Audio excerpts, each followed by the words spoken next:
फिर जब मनुष्य भूमि के ऊपर बहुत बढ़ने लगे और उनकी बेटियां उत्पन्न हुई, तब परमेश्वर के पुत्रों ने मनुष्य की पुत्रियों को देखा कि वे सुंदर हैं, सो उन्होंने जिस जिसको चाहा उनसे ब्याह कर लिया। और यहोवा ने कहा, मेरा आत्मा मनुष्य से सदा लो विवाद करता न रहेगा, क्योंकि मनुष्य भी शरीर ही है, उसकी आयु 120 वर्ष की होगी। उन दिनों में पृथ्वी पर दानव रहते थे, और इसके पश्चात जब परमेश्वर के पुत्र मनुष्य की पुत्रियों के पास गए तब उनके द्वारा जो संतान उत्पन्न हुए वे पुत्र शूरवीर होते थे, जिनकी कीर्ति प्राचीन काल से प्रचलित है। और यहोवा ने देखा कि मनुष्यों की बुराई पृथ्वी पर बढ़ गई है, और उनके मन के विचार में जो कुछ उत्पन्न होता है सो निरंतर बुरा ही होता है। और यहोवा पृथ्वी पर मनुष्य को बनाने से पछताया, और वह मन में अति खेदित हुआ। तब यहोवा ने सोचा कि मैं मनुष्य को जिसकी मैंने सृष्टि की है पृथ्वी के ऊपर से मिटा दूंगा, क्या मनुष्य, क्या पशु, क्या रेंगने वाले जंतु, क्या आकाश के पक्षी, सबको मिटा दूंगा, क्योंकि मैं उनके बनाने से पछताता हूँ।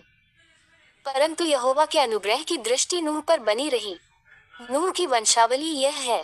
नूह धर्मी पुरुष और अपने समय के लोगों में खरा था, और नूह परमेश्वर ही के साथ साथ चलता रहा। और नूह से शेम और हाम और यपेत नाम 3 पुत्र उत्पन्न हुए। उस समय पृथ्वी परमेश्वर की दृष्टि में बिगड़ गई थी और उपद्रव से भर गई थी। और परमेश्वर ने पृथ्वी पर जो दृष्टि की तो क्या देखा कि वह बिगड़ी हुई है, क्योंकि सब प्राणियों ने पृथ्वी पर अपनी अपनी चाल चलन बिगाड़ ली थी।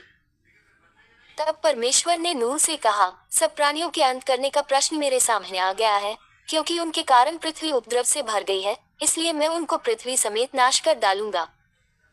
इसलिए तू बोपेर वृक्ष की लकड़ी का एक जहाज बना ले, उसमें कोठरियां बनाना और भीतर बाहर उस पर राल लगाना।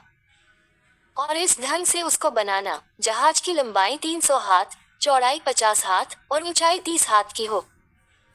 जहाज में एक खिड़की बनाना और इसके एक हाथ ऊपर से उसकी छत बनाना, और जहाज की एक अलंग में एक द्वार रखना, और जहाज में पहला, दूसरा, तीसरा खंड बनाना।